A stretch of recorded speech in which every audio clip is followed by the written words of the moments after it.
Our story take place in Jiangzhou City, May 20th, 2024. A colossal purple portal materialized in the sky above Jiangzhou City, emitting an ominous glow. Moments later, a deafening announcement reverberated across the city. Another spatial rift had appeared. From this tier in reality emerged a horde of monstrous creatures that immediately began wreaking havoc, plunging the city into chaos. In response, an elite task force known as the 3rd Division of the Korean Defense Force, or simply the Hunters, was dispatched. These highly trained individuals, each possessing extraordinary abilities such as super strength, enhanced speed, and elemental manipulation, were humanity's front line of defense against these incursions. The Hunters engaged the monsters with precision and efficiency, quickly turning the tide in their favor. However, their momentum was short-lived. A gold-tier monster, the Wolf King of the 6-eared wolf tribe, emerged from the portal. Towering over the battlefield, the Wolf King swiftly killed one of the strongest hunters before turning to the others with a menacing declaration. "These insignificant humans dare to resist? Wiping you out is only a matter of time." With those words, the Wolf King entered the fray, decimating human soldiers with devastating ease. Its attacks left nothing but carnage in their wake, and even the hunters found themselves overwhelmed. The situation grew increasingly dire.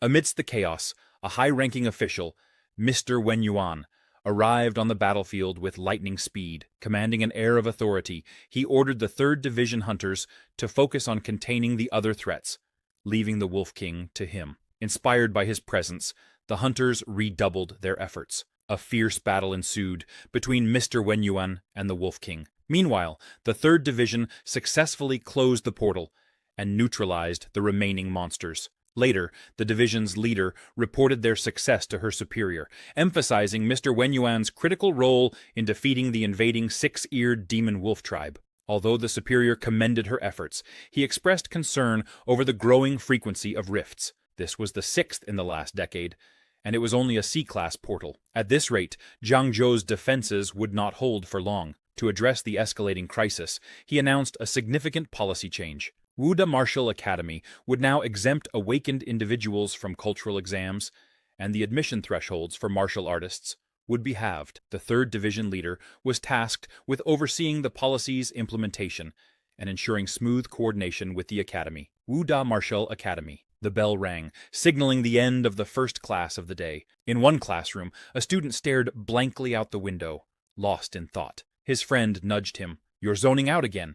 If you don't focus, you won't qualify for Wuda Academy. Do you want to embarrass yourself?" The student shrugged, replying absent-mindedly, "Wouldn't it be great to sit next to someone like Lin Yanran?" Lin Yanran, widely regarded as the academy's top beauty, was admired by nearly everyone. However, her attention was focused solely on Su Bai, the protagonist of our story, who happened to sit next to her. Smiling, she asked, "Graduation is coming up. Are you planning to apply to the Literary Academy or Wuda Academy?" Su Bai, still engrossed in his book, responded with a sigh. "I'm not sure. My grades are average, so the Literary Academy isn't an option. And as for Wuda Academy, my family can't afford the supplements I'd need. Besides, I don't have any special abilities or talents. Honestly, I have no idea what to do." Frustration welled up within him. If I've truly transmigrated to another world, shouldn't there be some kind of life-altering opportunity? An awakened system? Anything? Yes, Su Bai had transmigrated from another world, though he was beginning to doubt whether it had made any real difference in his life. Yanran, ever patient, suggested softly, "Why don't you join me in applying to the Literary Academy?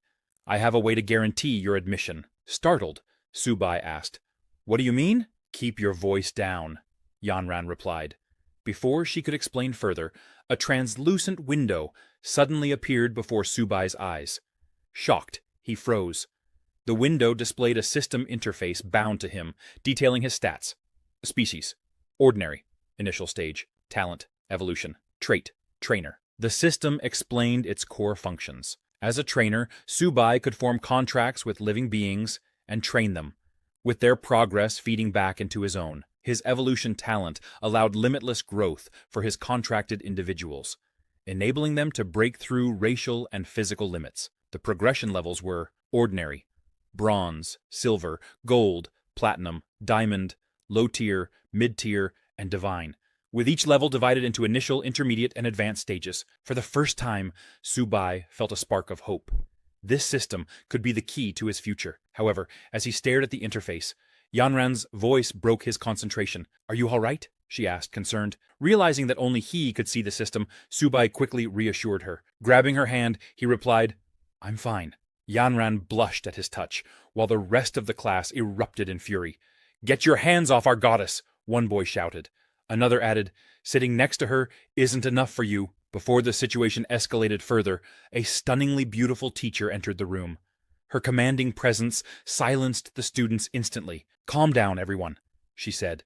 "I have important news. Jiangzhou Martial Academy has just announced that awakened individuals are now exempt from cultural exams. Students with preliminary martial artist physiques will also see their academic requirements halved." The class erupted into cheers. For many, this announcement meant their dreams of attending Wuda Academy could finally become a reality. As the class ended, the teacher addressed the students. "Those of you who have already awakened abilities or possess a martial foundation, please come to my office to register." Hearing this announcement, Subai's thoughts wandered. "This is interesting. I just awakened my abilities, and now I'm exempt from exams to enter Wuda Academy." Yanran, noticing his contemplative expression, wondered if he was genuinely considering Wuda Academy. Outside, Subai walked home through the bustling streets, appearing like an ordinary teenager to anyone who passed by, but appearances were deceptive. Subai was anything but ordinary. He had been transmigrated into this strange world 17 years ago, a world vastly different from his original one. In this world, everything changed on September 18, 1906, when a massive space rift appeared in the sky. From this rift poured countless strange and ferocious beasts which wreaked havoc across the globe. Armies from various nations fought valiantly against the alien creatures. It took 3 months of relentless combat to eliminate the beasts from the initial rift. However, as long as the rifts remained open, more beasts would periodically emerge. Faced with an unending threat, humanity formed death squads to enter the rifts and explore the unknown. What they discovered was a vast, boundless land beyond the portals. To stem the flow of alien beasts, the military forces of various nations constructed bases inside the rifts, battling the creatures at their source. This marked the beginning of a new era for humanity. By March 6, 1907, a second rift had appeared. 2 months later, a third followed. Then came the fourth and the fifth. Over the next century, the number of rifts increased exponentially, and their appearances became more frequent. Each rift harbored unique alien species. Scientists named the territories beyond the rifts the battlefield of 10,000 races. Earth also began to change. The spiritual energy of the planet recovered, awakening martial abilities and supernatural powers in humans. As the battles intensified, conventional weapons proved ineffective, while the power of awakened individuals continued to grow. These individuals eventually replaced traditional weapons as humanity's primary line of defense. To this day, the war between humanity and the 10,000 races rages on. Judging from the recent reforms at Jiangzhou Martial Academy, Subai could sense that the situation in Jiangzhou had become critical. "Now that I've awakened this system, I might as well use it to protect my family in this chaotic world," Subai resolved. He knew that the fastest way to strengthen himself was through military-supported martial academies like Wuda. Fortunately, his trainer ability gave him a unique advantage. With just one trained beast, he could secure a place at Wuda without taking the entrance exam. The beast shop. Determined, Subai returned home to retrieve his savings. A modest 2,000 yuan he had carefully set aside over the years. With this, he made his way to a beast shop to acquire his first trainee. However, upon entering the shop, something felt off. "Why isn't the system reacting?" he thought. According to its description, the system should automatically detect suitable beasts. Yet, there was no response. A shop assistant approached him with a polite smile. "Welcome! How can I help you today?" "I'm a beast trainer," Subai replied. "What kinds of beasts do you have available?" The assistant pointed to a sleek, black cat sitting near the entrance. "This is a nether cat. It may look ordinary, but it carries the bloodline of the nether panther. With proper training, it could easily reach the silver rank. It's priced at 36,000 yuan.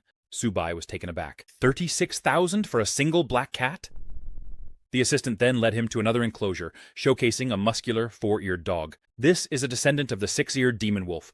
Despite its impressive lineage, it's more affordable. Just 33,000 yuan. One by one, the assistant introduced more beasts, each more exotic than the last. And with every introduction, the prices climbed higher. Subai's hopes began to waver. Finally, the assistant turned to him. So, which beast do you think suits you best? As the shop assistant turned around to ask Subai about his choice, she realized he was nowhere to be found. Subai had quietly left the shop after seeing the exorbitant prices. Are they robbing me? He muttered under his breath. Just because it has a little beast bloodline, they price it like gold. And where's my system? Isn't there anything suitable for me here? Disappointed, he returned home. As he stepped through the door, a system notification suddenly appeared. Detected a suitable beginner taming creature. Little turtle, would you like to tame it? Subai was startled. The system was finally responding. When he saw the creature's name, he turned toward his father's pet turtle and wondered, is it talking about this little guy? At that moment, the turtle's information popped up. Name, little turtle, level, common, initial stage, bloodline, Zhuanwu, turtle, traces. Attributes, Constitution 2, Defense 2, Spirit 2, Speed 2, Ability, turtle shell, defense, evolution, method, eating, potential, infinite growth, capable of slaying gods. Subai stared at the information in shock. His father's seemingly ordinary turtle had traces of the legendary Zhuanwu turtle bloodline, a creature with limitless potential. Excited, he jumped up and shouted, Zhuanwu bloodline! Now that's more like it. This thing could be worth a fortune. But no way am I trading it. It's mine! However, his celebration was short-lived. His loud exclamations drew the attention of his sister, Su Xia, who stormed out of her room. Subai, what are you doing with little 8? That's Dad's treasure. Startled, Subai quickly put the turtle down and replied, I didn't do anything. But as soon as he let go, little 8 darted into a grocery bag and devoured all the food inside in seconds. Both Subai and Su Xia stared in disbelief at the now ravenous turtle. Why is little 8 eating so much? Su Xia asked, incredulous. We just fed it this morning. Seeing the turtle's insatiable appetite, Subai remembered the system notification. Its appetite must have increased because it's evolving, he muttered. Turning to his sister, he said, I'll find it more food. Half an hour later, their parents returned home. Walking into the house, Subai's father and mother froze. The place was a disaster. Food containers were overturned, wrappers littered the floor, and the entire kitchen had been ravaged. What happened here? Were we robbed? His mother exclaimed. Little 8, now chasing Su Xia for her last snack, had the family in a frenzy. Subai's father rubbed his eyes and asked, Is this our turtle? Can turtles even run this fast? Realizing he couldn't hide the truth, Subai explained the situation. His parents were stunned. In just half an hour, the once ordinary turtle had turned their house upside down. As he watched his parents' expressions of disbelief, Subai thought, they're already struggling as it is. I can't tell them little 8 is a bottomless pit. I'll figure this out on my own. Eventually, little 8 stopped eating, seemingly satisfied. Just as Su Xia was scolding it, the turtle's body emitted a faint glow. Suddenly, a large mechanical shell emerged from its back, transforming its appearance entirely. What's happening? Subai asked, shocked. Is this glutton finally full, or is it awakening its bloodline? The next day, little 8's explosive transformation seemed to have passed, but the Zhuanwu bloodline had not fully awakened. Instead, the turtle's appetite had grown even more insatiable. To keep up with its demands, Subai decided to return to the pet shop. As he entered, he noticed 2 other customers already browsing. The shop assistant greeted him warmly. Welcome back! Have you decided on a purchase? Subai shook his head. I'm not here to buy today. Leaning in closer, he added, I have exotic beast blood. Are you buying? The assistant's expression shifted to shock. Exotic beast blood? Are you serious? Hearing those words, one of the customers, who had been quietly browsing, immediately turned his attention to Subai. Without a word, the customer abandoned his purchase and strode toward him. Did I hear correctly?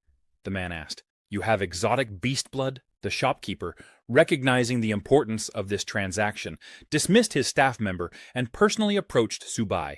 With a warm smile, he said, Young man, let's sit down and have a chat. You mentioned you have exotic beast blood. Would you mind letting me examine it? Subai handed over a small vial of the beast blood and nodded. Go ahead. As the shopkeeper opened the vial and took a sniff, his eyes widened in shock. This is genuine exotic beast blood, and of exceptionally high quality. He turned to Subai and asked, How much are you asking for it? Subai hesitated. It had taken significant effort to extract even that small amount from Little Turtle, so he figured it must be worth at least $100. However, before he could state his price, the shopkeeper offered him $1,000. What? $1,000? Subai blurted out in shock. Misinterpreting Subai's reaction as dissatisfaction, the shopkeeper chuckled nervously. Ah, just a joke. For such a high-quality product, of course, it's worth at least $10,000. Subai's jaw dropped. What? $10,000? The shopkeeper, thinking Subai was still unimpressed, quickly raised his offer. All right, $15,000, that's my final offer. Subai barely contained his excitement. Who would have guessed that Little Turtle's blood is this valuable?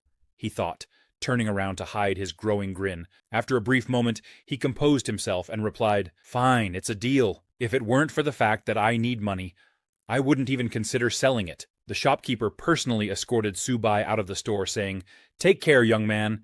If you come across more treasures like this, you're always welcome here. As Subai walked away, he checked his balance and grinned from ear to ear. $15,000 just fell into my lap. Little Turtle can be proud of himself this time. An alleyway. While walking home, Subai received a call from his teacher, Miss Lee. She informed him, The results for the cultural studies exams are out, and there's an important announcement. Please come to school this afternoon to fill out your application form.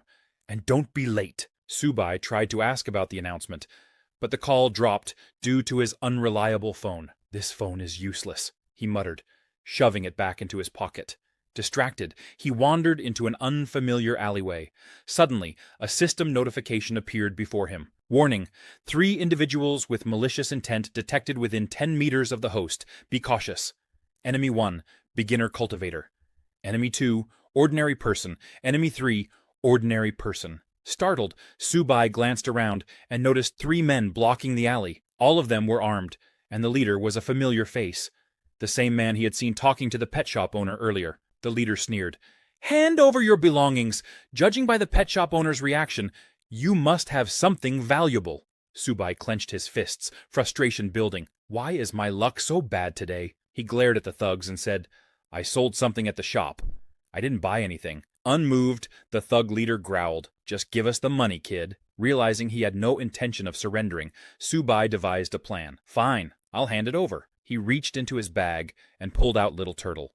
Whispering to it, he said, Retract into your shell. Little Turtle immediately obeyed. Subai hurled the turtle like a rock at the thug leader, who raised his bat to block the incoming object. The turtle struck the bat with a loud clang, causing the leader to stagger. Furious, the thug shouted, You little bastard! Before he could retaliate, Subai seized the opportunity and delivered a sharp kick to the thug leader's groin, sending him crumpling to the ground in agony.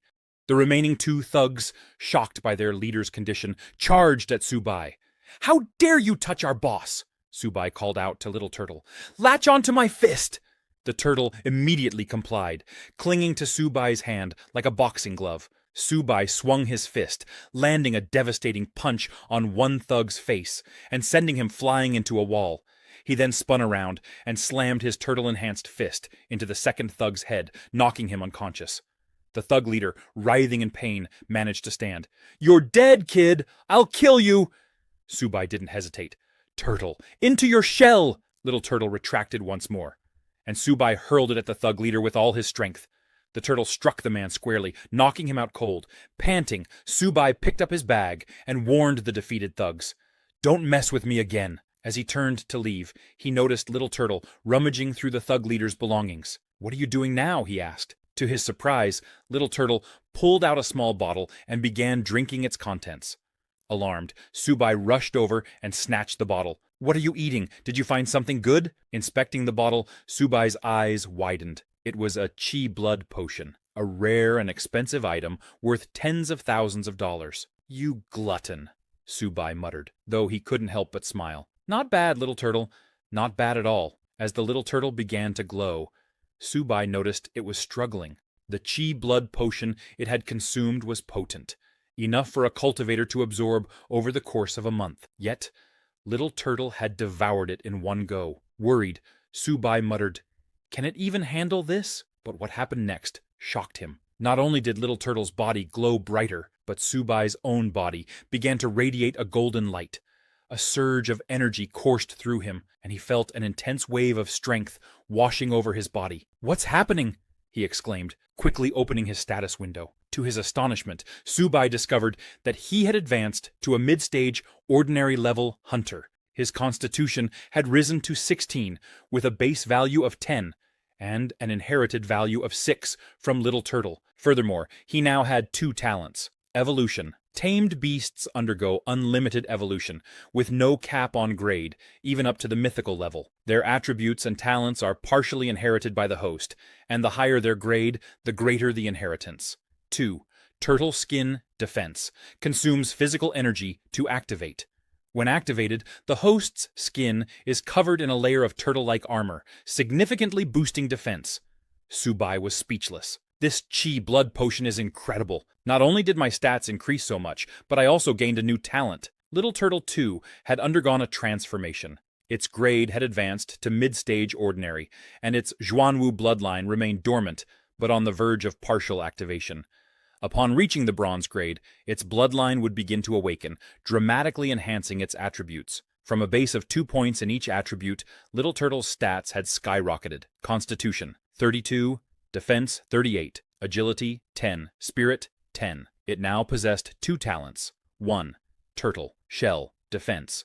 When activated, the entire body retracts into the shell, increasing defense by 300%.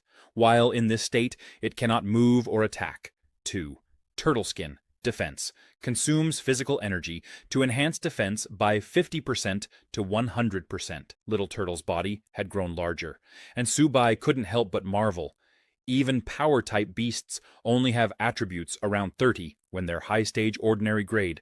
Little Turtle hasn't even awakened its bloodline yet, and it's already this strong.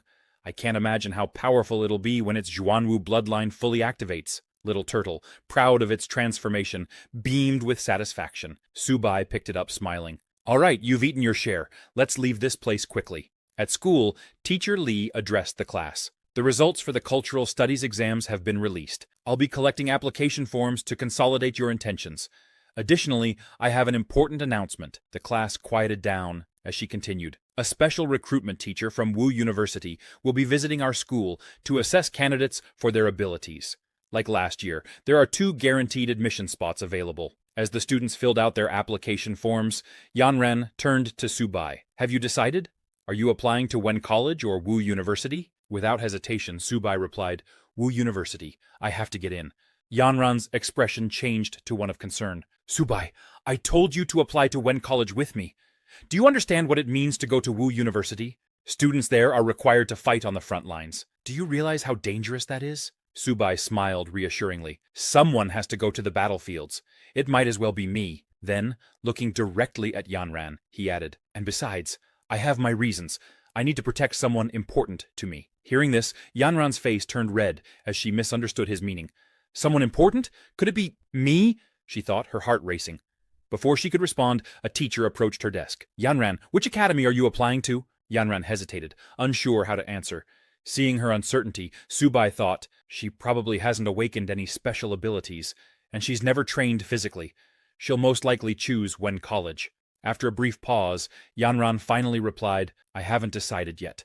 I'd like to think about it a little longer." Teacher Lee stood before the class and spoke with a serious tone. "This is a crucial decision for each and every one of you. Take your results home and discuss them with your parents. Your application intentions must be submitted no later than midnight." With that, the class was dismissed, and the students began to leave. Yanran returned home, and, while taking a bath, decided to call Subai. Blushing slightly, she told him, "I've made my decision.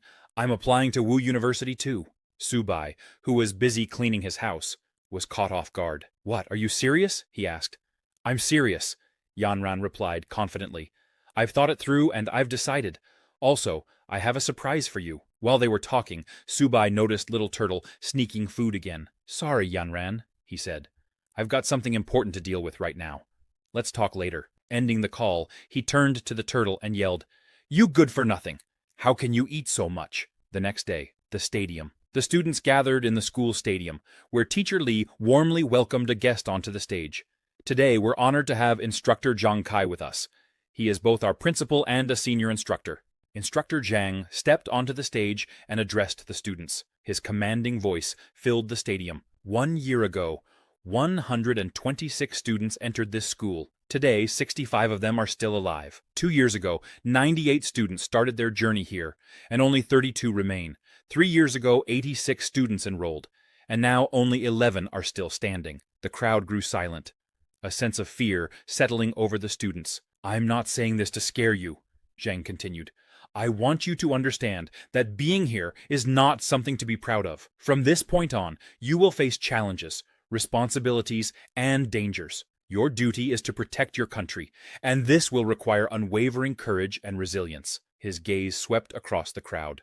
"Wuda is a place where the strong are cultivated. Do you have what it takes to stand among them?" The students shouted in unison. "Yes," Zhang smiled. "Very good. I look forward to seeing your performances in the upcoming examinations." As the speech concluded, the students began returning to their classes. However, Teacher Li stopped Subai and asked him to wait. She and Instructor Zhang approached him. Subai, confused, asked, "Is there a problem?" Zhang looked at him intently. "Are you Subai?" "Yes, that's me," he replied. Zhang nodded.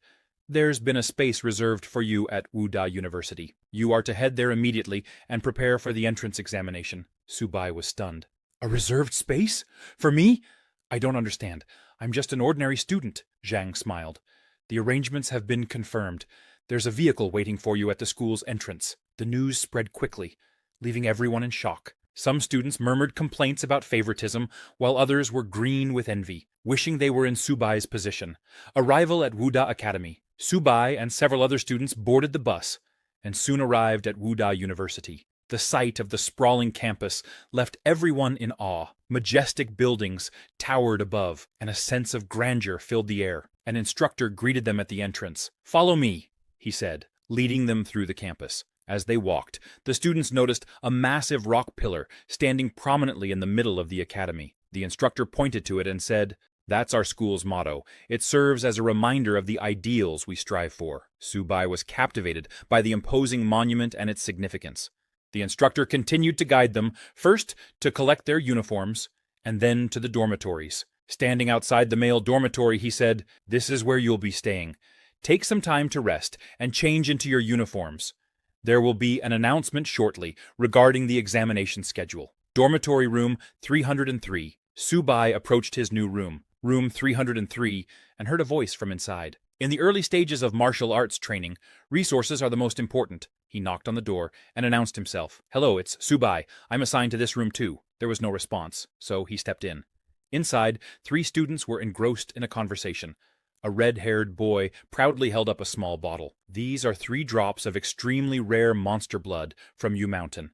My father bought them and had an experienced pharmacist process them into top-quality medicine. This stuff isn't something you see every day." The other 2 boys leaned closer to examine the bottle. One of them said, "So this is what rare monster blood looks like.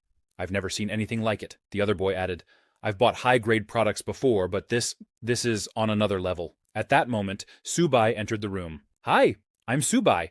I've been assigned to dormitory 303 as well." The red-haired boy turned to him and smiled. "So you're Subai. Great, we're all here now." He introduced himself as Han Jiagong, and then gestured to the other 2. "This is Tao Jiajun, and that's Fan Chaoan." Subai greeted them. "Nice to meet you all." Han Jiagong waved off the formalities. "No need to be so polite, Subai. We're dorm mates now. Come take a look at this."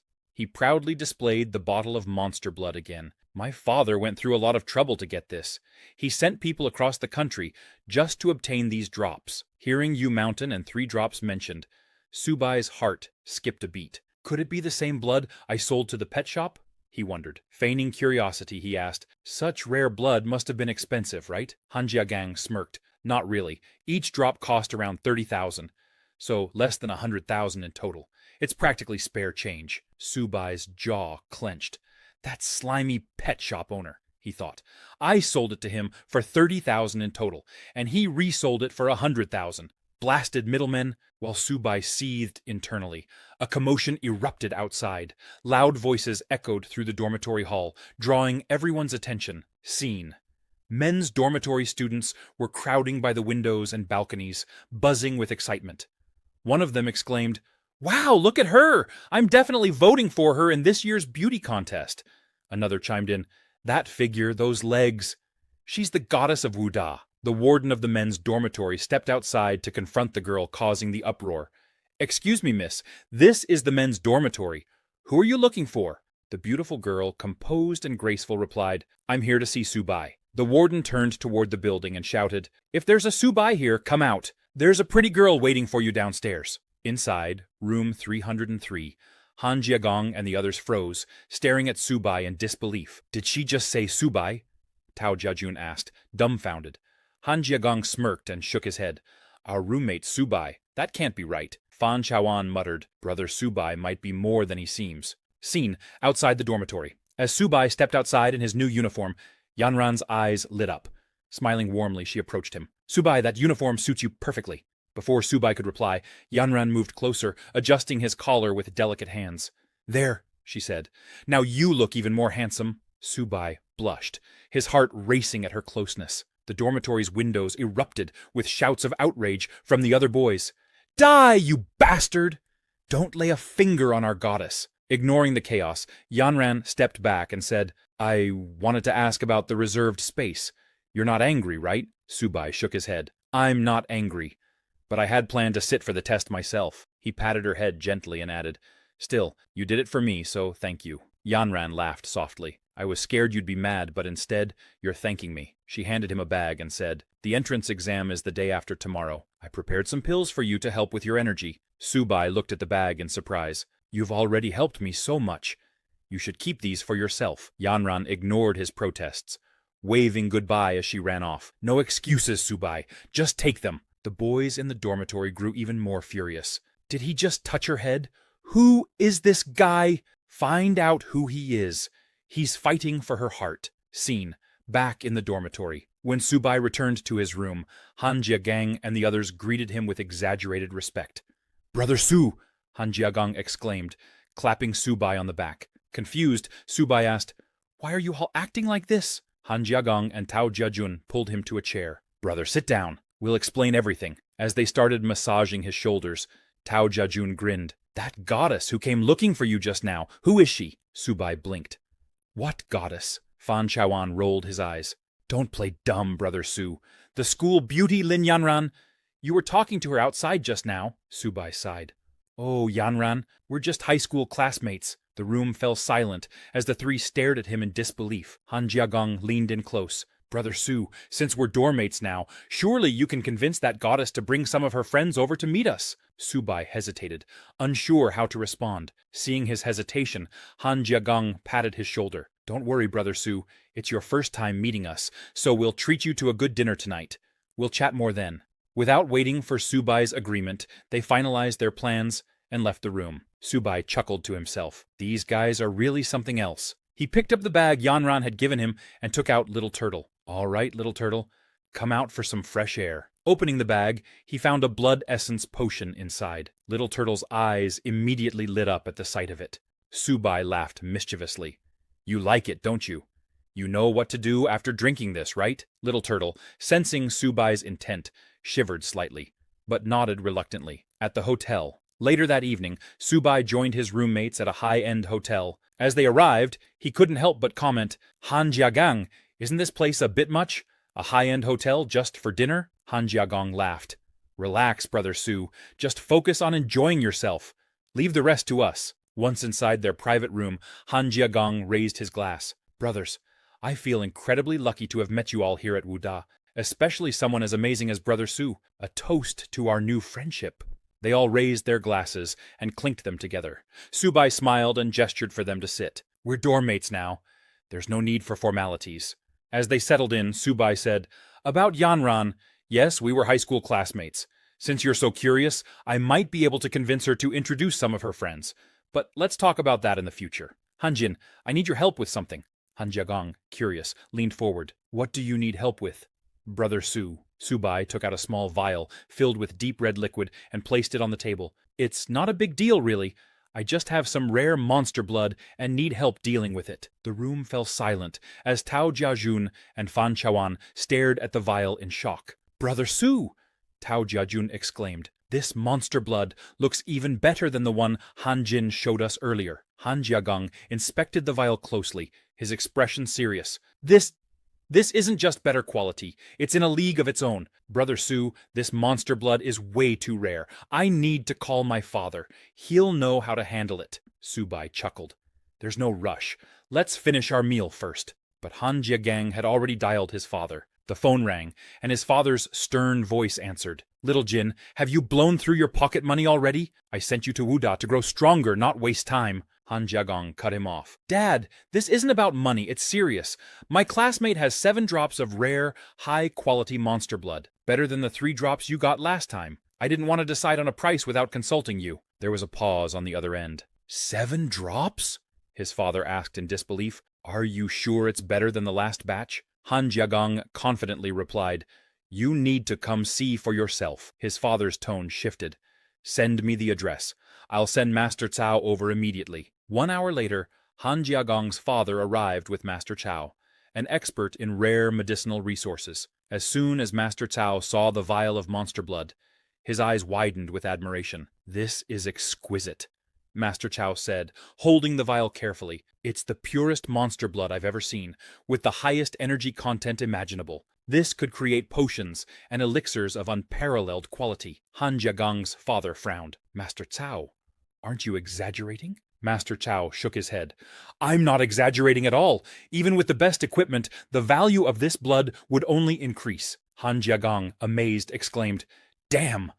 Brother Su, who knew your monster blood, was this overpowered? Master Cao approached Subai respectfully. Young man, what's your price for this monster blood? Subai replied calmly. My friend told me this blood shouldn't be sold for money. It should only be exchanged for blood essence of equivalent value. Han Jiagong's father, impressed by Subai's demeanor, said, Since you're little Jin's classmate, and I'm your senior, I won't shortchange you. I'll take all 7 drops and give you 14 bottles of blood essence in exchange. How does that sound? Subai nodded. That sounds fair. After the exchange, Han Jiagong's father smiled and said, Young man, have you considered joining a family? If you join the Han family, we'll provide you with resources for free. Think of the possibilities. Subai politely declined. I appreciate the offer, but I'm not planning to join any family for now. Han Jiagong's father pressed on, his tone firm. Reconsider. The Han family could offer you unmatched opportunities. Scene, Yanran's intervention. Suddenly, a loud voice came from outside. Subai said no. No one is allowed to force him to join any family. The door burst open, and Yanran stepped inside, her eyes blazing with anger. Do you understand? She demanded, glaring at Han Jiagong's father. Subai was stunned. Yanran? What are you doing here? Yanran turned to him, her expression softening. I came to settle some issues of my own. I didn't expect to find you here. Han Jiagong's father, initially angry at her interruption, was about to retort when Master Cao stopped him, whispering urgently in his ear. Master Cao glanced at Yanran and spoke in a hushed tone. Sir, do you recognize who she is? That's Lin Yanran, the direct descendant of the Lin family. Han Jiagong's father froze, his face paling. The Lin family? Master Cao nodded. Yes, and given her demeanor, she's no ordinary member of the family. Tread carefully. Han Jin's father immediately explained to Yanran, It's just a misunderstanding. Subai and his son are classmates and good friends. Hearing this, Yanran calmed down and asked Subai if he was heading back to school. She suggested they go together. Since Subai had also finished his business, he agreed, bidding farewell to everyone before leaving with Yanran. As they walked away, Han Jin called out to Yanran, saying he was heading back to school too and would join them. However, his father stopped him. Han Jin's father sternly advised him, build a good relationship with Subai. The future of the Han family might rest in his hands, and make sure to keep a respectful distance from that girl, Lin Yanran. Han Jin was shocked to hear this. He hadn't realized how impressive both Subai and the goddess, Yanran, were. 2 days later, at the military training field, Marshall University. The university grounds buzzed with energy as freshmen gathered for their special training. Standing before them, Instructor Zhang addressed the group. Over the next few days, you will all participate in the freshman special training. The location for this training will be the battlefield of all races. The announcement sent a wave of unease through the students. Are we really going to the battlefield of all races? Isn't that too dangerous? One student murmured anxiously. Another added, failing the training is one thing, but what if we lose our lives? Sensing their fear, Instructor Zhang reassured them, "Don't worry. The area designated for your training has already been cleared, and the institution will ensure your safety. You have nothing to fear." He continued, "You will be grouped into classes of 50, each led by a bronze-level instructor who will act as your homeroom teacher. Your homeroom teacher will assign your training tasks. I wish you all a victorious return." After the announcement, Yanran ran excitedly to Subai. "Guess what? We've been assigned to the same class," she said, grinning. Subai smiled back, teasing her. "Did you arrange this on purpose?" Before Yanran could reply, a sharp voice interrupted them. "Class 8, gather up." A striking red-haired woman approached the group. She introduced herself as Liao Yuxin, their special training instructor. The boys in Class 8 couldn't hide their enthusiasm, many gawking at the beautiful instructor. Instructor Liao addressed the group. "I'll be the one assigning all your training tasks. Your first task is to write a will." Her words sent shockwaves through the students. "Write a will?" one student exclaimed, his face pale. "Are our lives really at risk? I still want to carry on the family line." Another muttered, "I'm definitely writing mine. There's so much I need to leave for my parents." Instructor Liao continued, "You have 1 day to write your wills. Be at the teleport plaza by 8 a.m. tomorrow. That's when we'll depart for the battlefield of all races." Yanran turned to Subai, her excitement tempered by the gravity of the situation. "Do you have any plans for tomorrow?" she asked. Subai, ever calm, looked at her and said, "Let's take it one step at a time." Subai told Yanran that he didn't have much to prepare, so he would head back to the dorm first, while both Yanran and Subai appeared relaxed. The same couldn't be said for Han Jin and the other students. With their trip to the battlefield of all races looming, anxiety gripped many of them as they scrambled to get ready. When everyone returned to the dormitory, Han Jin approached Subai, saying, "Since we're heading to the battlefield tomorrow, I'm taking the boys out tonight for a good time. Come along." Subai smiled and declined. "Thanks, but I've got some things to do. You guys have fun." Han Jin nodded in understanding. "All right," he said, but his attention was suddenly drawn to Subai's little turtle eating in a corner. Petting the turtle's shell, he remarked, "Brother Su, your little pet turtle is something else. Its shell is really tough." Subai chuckled. "That's Little 8. But don't be fooled, it's a bit of a glutton." Little 8, seemingly understanding, puffed up indignantly at being called a glutton. Laughing, Han Jin left with the other 2 roommates. Meanwhile, Little 8 finished its plate and nudged Subai, clearly asking for more. Subai smirked. "You little glutton! All you think about is eating. Fine, I'll let you eat all you want today, but you better perform well on the battlefield." He poured more blood essence into Little 8's bowl, and the turtle immediately began drinking it greedily. Amused, Subai laughed and said, "Slow down, Little 8. No one's going to take it from you." As he watched the turtle eat, a system notification suddenly popped up. "Congratulations, your pet little turtle has leveled up to high-rank ordinary exotic beast. Subai's level has also increased. A new talent has been unlocked for Little Turtle, Heavy Strike." Excited, Subai opened the status window to check the updates. Little 8's stats had significantly improved. Level, high rank ordinary, physical strength 64, defense 78, agility 20, mental strength 20, talents, turtle shell, defense, turtle skin defense, heavy strike. The new heavy strike talent allowed Little 8 to consume stamina to boost its attack power by 100% to 200%, depending on the stamina used. Curious, Subai checked his own stats and discovered that he, too, had leveled up to high rank ordinary. Physical strength, 28, 15 base strength, 13 inherited from Little 8, agility, 19, mental strength, 34, talents, infinite evolution, turtle skin, defense, heavy strike. Subai marveled at the boost. "This blood essence is insane. Little 8 leveled up again, and these stat boosts are incredible." Looking at his turtle, he grinned. "Nice work, Little 8. When we get to the battlefield of all races, let's go all out together." The next day, all the students gathered on the field. Instructors stood at attention as they reported to the chief instructor, "All trainees are geared up and ready for battle." Subai and Little 8 stood among the trainees, both fully prepared for the challenges ahead. Chief Instructor Zhang arrived and ordered a soldier to activate Teleport Formation 1, preparing to teleport the students. As the teleportation circle lit up, students marveled at its grandeur. "Only Marshall University could have something like this," one exclaimed in awe. Yanran, however, couldn't hide her worry. Turning to Subai, she said, "Be careful once we're on the battlefield of all races.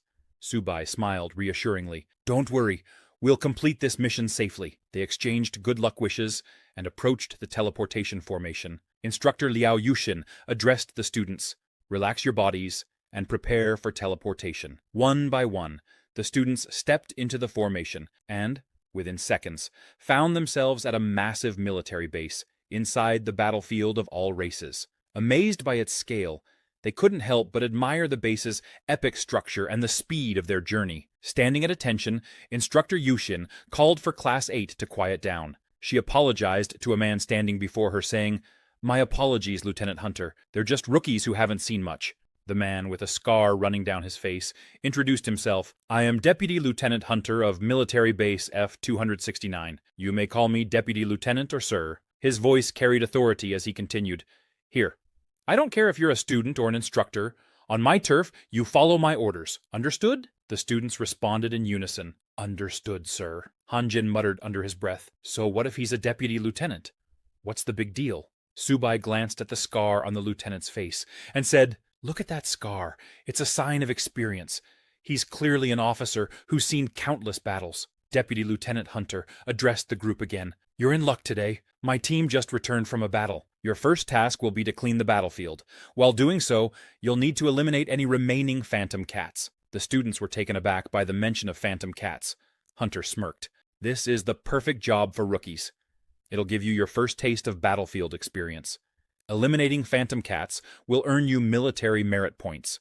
At the logistics department, you can exchange these points for blood vitality powder and various grades of body-tempering elixirs to strengthen yourselves." Hearing this, Jiajun exclaimed excitedly, "Truly, fortune comes with risk." Hanjin nodded in agreement. "No wonder so many risk their lives to come to the battlefield of myriad clans." Seeing their enthusiasm, Hunter chuckled. "You little brats look eager to give it a try. Good, move out immediately. Follow me." The students, both nervous and excited, followed Hunter toward the battlefield. Subai, deep in thought, resolved, "I need to gather enough military merit points to exchange for elixirs. Little 8 will have a feast, and I'll become stronger." Their first stop was a triage area where injured soldiers were being treated. Hunter gestured toward them and explained, "These are the wounded, just back from the battlefield." Jiajun asked, "Were they all injured while dealing with phantom cats?" Hanjin scoffed. "There's no way. Phantom cats are supposed to be the weakest beasts. How could they be so dangerous?" But seeing the soldiers' severe injuries caused some students to panic. "Even the weakest phantom cats are this terrifying? How am I going to survive and make it home?" one of them cried.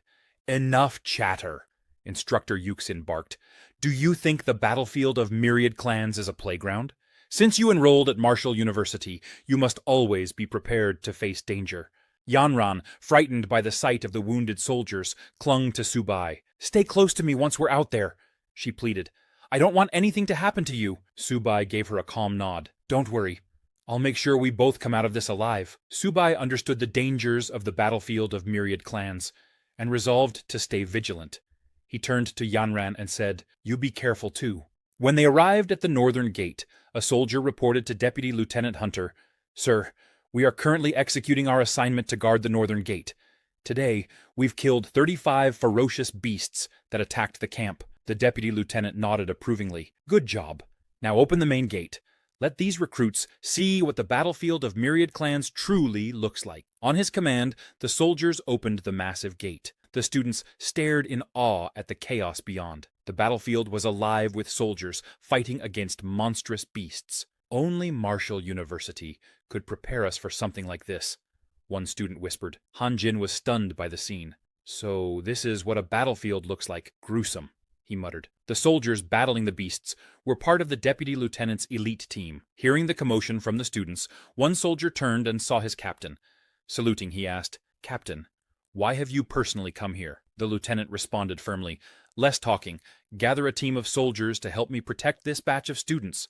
"Yes, sir," the soldier replied, quickly assembling a strike team. Instructor Yuxin addressed the students. "Next, we're heading to Area F-260, where there's a patch of forest. Most of the monsters there have already been cleared out. Your mission is to retrieve the monster cores from the Yuming cats in the area." Deputy Lieutenant Hunter stepped forward and bellowed, "Rookies, are you ready?" "Yes, sir," the students shouted in unison, their voices filled with a mix of excitement and apprehension. As they began moving, the strike team leader approached Instructor Yusin, smirking. Relax, Instructor. There's nothing dangerous about clearing out a battlefield. Sending these rookies to the front lines would be the same as sending nobodies. That'd be way too wasteful, he said with a laugh. Turning to Captain Fu, he asked, "Why are you personally leading this team?" Captain Fu's expression hardened. "Strike team leader, you talk too much. Don't ask unnecessary questions." The strike team leader immediately stopped, realizing he'd overstepped. Instructor Yushin thanked Captain Fu for his assistance, but the captain waved it off. "It's nothing.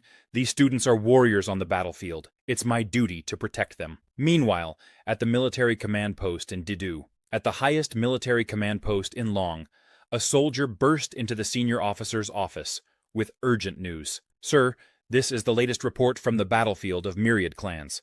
A large horde of monsters has broken through our defenses. Currently, 12 Golden Tier warriors from the Yuming Cat tribe are leading an attack on 12 military camps to the southwest, from D-128 to D-140. The senior officer's expression darkened. "Ascertain the direction in which the monsters are moving and send word to the other camps to prepare for an attack immediately. Also, ensure the safety of the new recruits from Marshall University. They are Long's future. They must be protected at all costs." Back at Area F-260. At the clearing in Area F-260, the students arrived at their assigned battlefield. Instructor Yusin wasted no time in issuing instructions. When clearing out a battlefield, time is of the essence.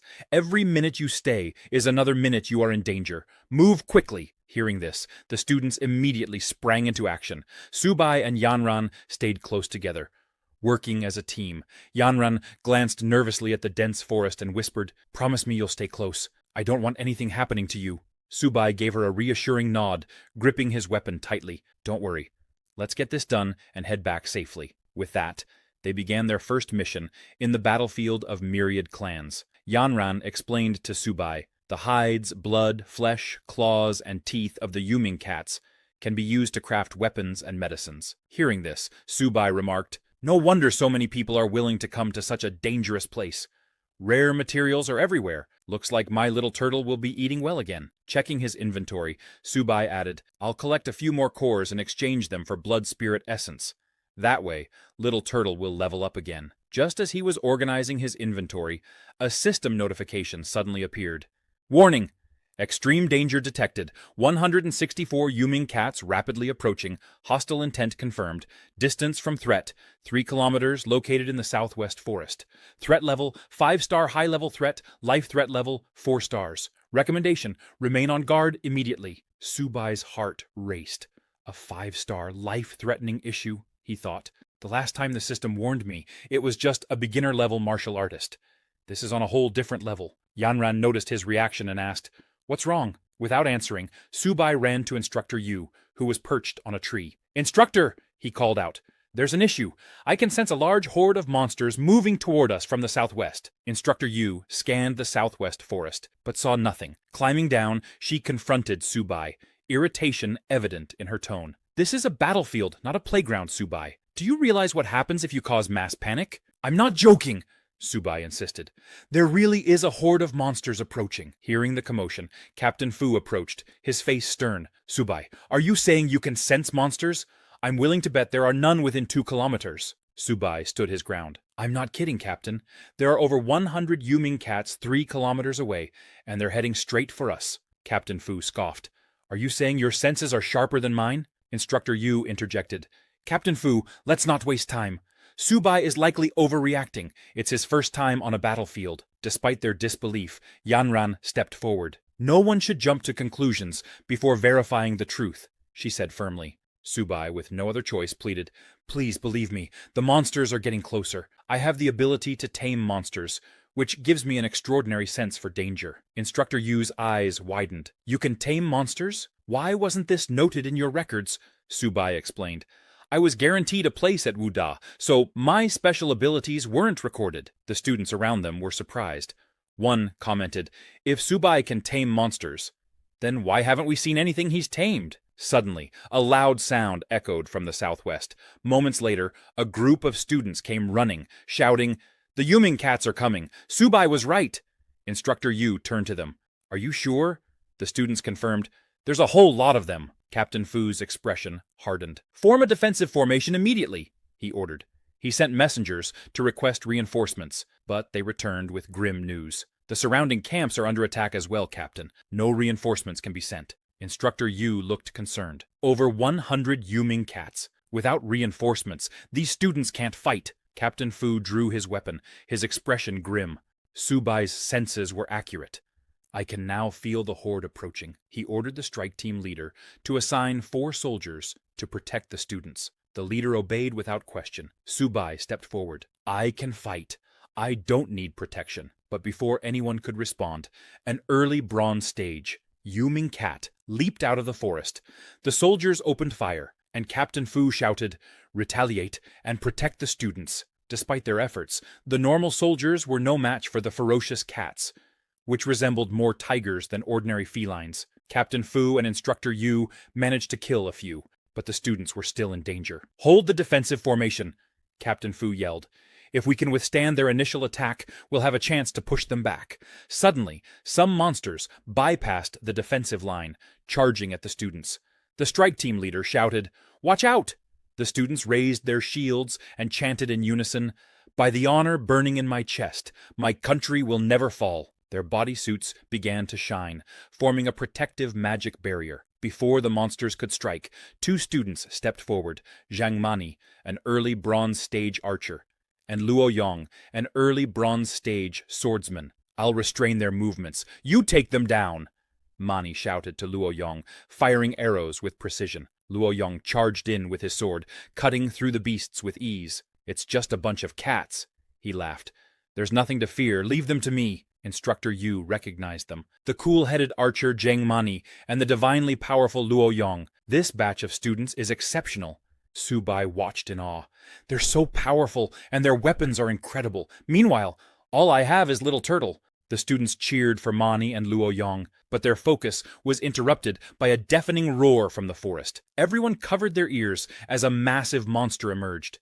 The king of the Yuming cats. The Cat King, a middle silver stage monster, exuded overwhelming power. Its stats were formidable. Constitution, 45, Agility, 88, Spirit, 43. The other cats knelt before their king. Captain Fu's face paled. "A silver stage Cat King? Why would it appear here?" He immediately ordered the messengers to contact the base and request reinforcements again. Ignoring the danger, Mani and Luo Yong charged at the Cat King. Luo Yong leaped forward with his sword, while Mani attempted to blind the beast with her arrows. Instructor Yu shouted in horror, "Mani! Luo Yong, fall back! That's a silver stage monster, not your plaything." But it was too late. With a single strike of its claws, the Cat King sent both Mani and Luo Yong flying. They hit the ground hard, their weapons clattering away. "Come back now!" Instructor Yu called, but Captain Fu grimly shook his head. "It's too late." The Cat King roared again, leaping toward the soldiers as chaos erupted on the battlefield. The king of the Yuming cats leaped forward once more, intending to strike Mani and Luo Yong, who were already injured and unable to defend themselves. However, before the beast could even touch them, something shining with a bright green light hurtled through the air at high speed and struck the king of the Yuming cats square in the face, sending him flying. Everyone looked on, utterly confused by what had just happened. The gleaming green object turned out to be Subai's little turtle.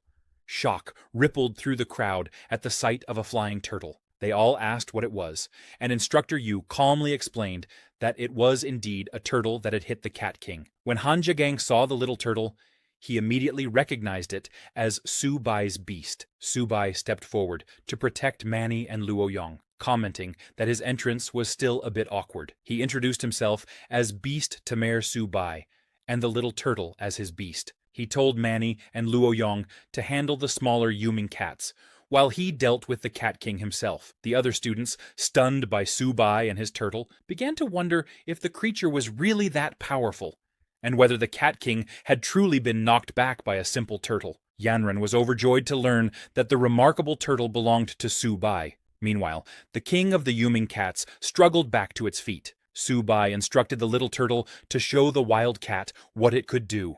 At his command, the little turtle charged at the Cat King with lightning speed. Mani, shocked by the turtle's incredible swiftness, asked aloud if it was truly still a turtle. Captain Fu, who had been shooting at the Yuming cats, was equally surprised. He had never expected Subai to possess such power. Instructor Yu, fighting nearby, admitted she was also astonished. Subai's approach to beast taming was indeed unusual. With the Cat King distracted by the turtle, Instructor Yu called out to the students to attack and clear out the remaining Yuming cats. Following her orders, the students began to dispatch the lesser creatures swiftly. Meanwhile, the king of the Yuming cats grew furious as it fought the little turtle. Enraged, it unleashed demonic flames from its claws. Its attack landed perfectly on the turtle's shell, yet instead of injuring the turtle, the Cat King lost all of its claws. The little turtle had withdrawn into its shell, increasing its defense by 300%. Captain Fu was dumbfounded that a normal-grade beast could withstand the crushing blows of a silver-level Cat King. Its defenses were truly incredible. Realizing that now was not the time to be amazed, Captain Fu rushed toward the king of the Yuming cats. He ordered his soldiers to cover him, planning to finish the monster while it was occupied with the turtle. While the Cat King focused on the little turtle, Captain Fu circled behind it. He leaped, aiming his fiery sword at the Cat King's abdomen, its known weak spot, and shouted for it to prepare to die. The Cat King screamed in pain as the strike landed. Reacting instantly, it lashed out with its tail, sending Captain Fu flying. He had missed the precise weak point. Undeterred, Captain Fu got to his feet and charged again, shouting, "Once more! Beast, it's either you die or I live!" Watching Captain Fu's bravery, Subai commanded the little turtle to use its ultimate move. At this, the little turtle's body began to glow, and it started spinning in place. Jia Jun and Fan Chao, bewildered by what they were seeing, questioned what this ultimate move could be, and why the turtle was spinning. Without explaining, Subai rushed toward the spinning little turtle. He recalled from his reading that a Cat King's weakness was its abdomen. With careful aim, he kicked the spinning turtle like a football, sending it hurtling toward the Cat King at tremendous speed. The little turtle shot forward like a bullet and struck the Cat King's abdomen with a solid impact, interrupting the beast just before it could injure Captain Fu again. The Cat King was knocked far away. After landing, the little turtle struck a heroic pose. Captain Fu was stunned that Subai had perfectly targeted the weak spot. He moved closer to see if the Cat King had survived. The wounded creature was bleeding heavily, but somehow managed to stand once more. It roared loudly at the sky, then collapsed. The Cat King was finally dead. Everyone cheered, leaping with joy at the victory.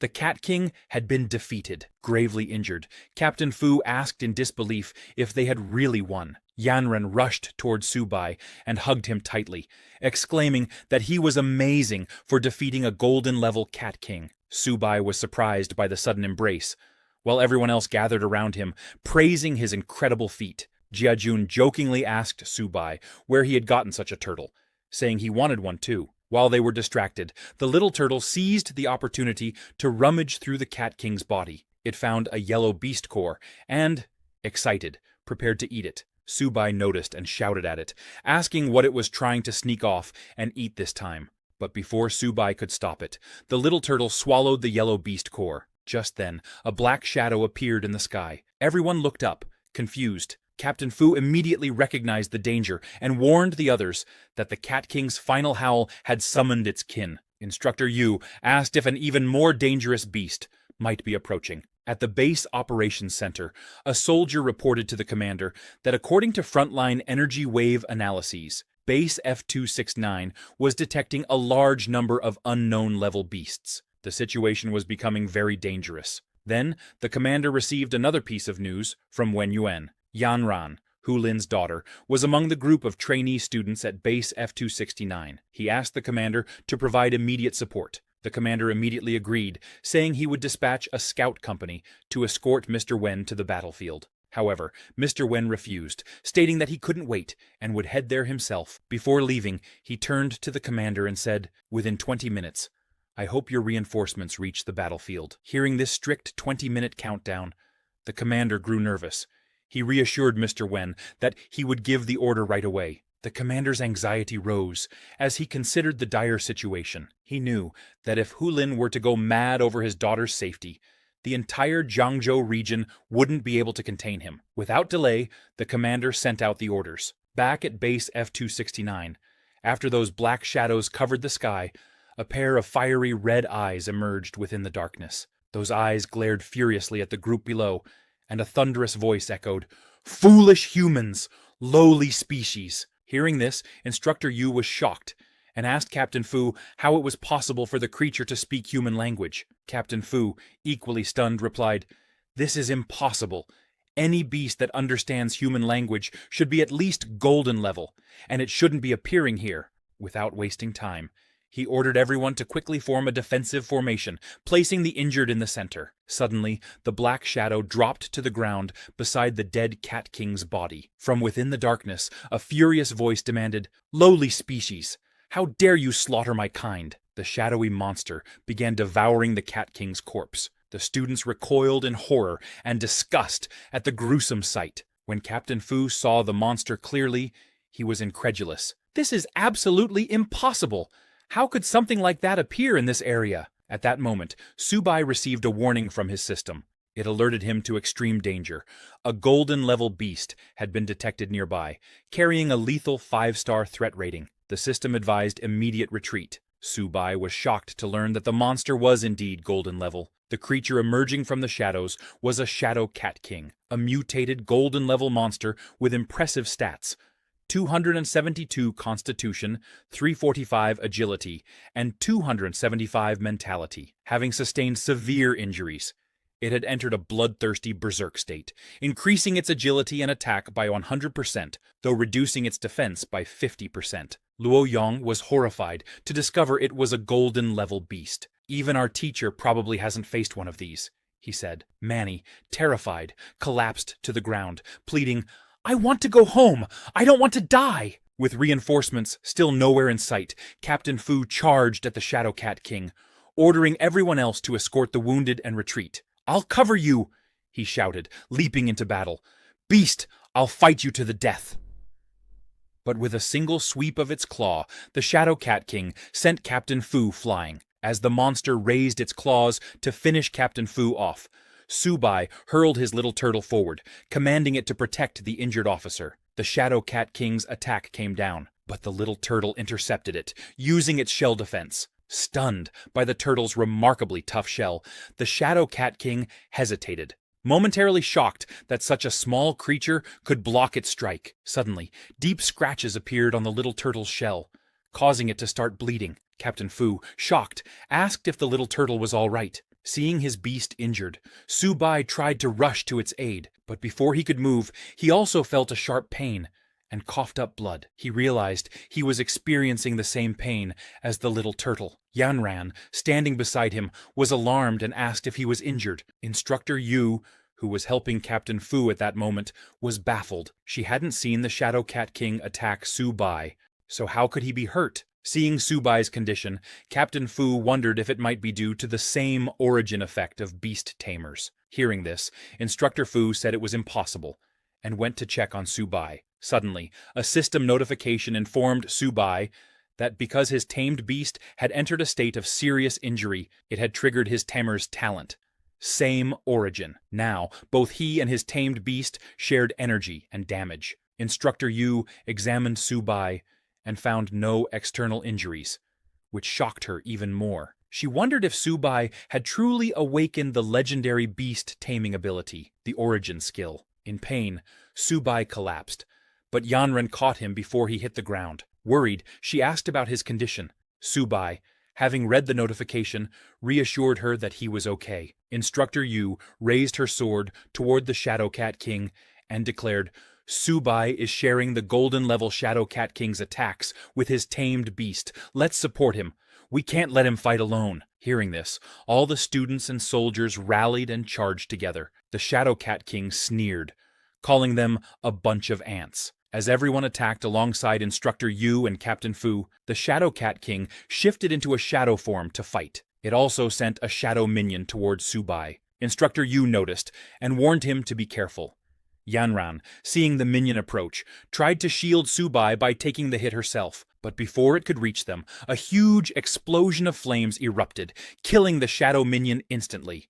Yanran was stunned and asked what had just happened. Subai smiled. He knew that the core crystal of the silver Yuming Cat King had finally been absorbed. A system notification appeared, informing him that the little turtle had upgraded to bronze level and become a black turtle. The black tortoise bloodline had been activated, and the turtle could now maintain a black tortoise illusion for a short period. The little turtle also gained a new talent called Turtle Gravity, and as its bloodline activation reached 10%, all of its attributes had improved. Now the little turtle's stats were physical strength 218, defense 362, agility 55, spirit 60.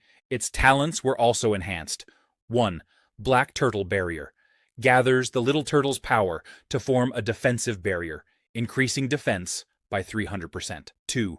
Turtle Spirit Possession. Consumes a certain amount of physical energy to envelop the user's body in the turtle's energy, increasing attack power by 100% and defense by 200%. 3. Turtle Gravity. Targets a designated enemy, pulling them in with gravitational force. With the little turtle's newfound strength and talents, the battle's dynamics had changed. After the black tortoise bloodline awakened within Subai's little turtle, the beast revealed its spirit form. A massive spectral creature emerged like a projection from the turtle's body, astonishing everyone present. Instructor Yu wondered aloud if Subai's beast had evolved.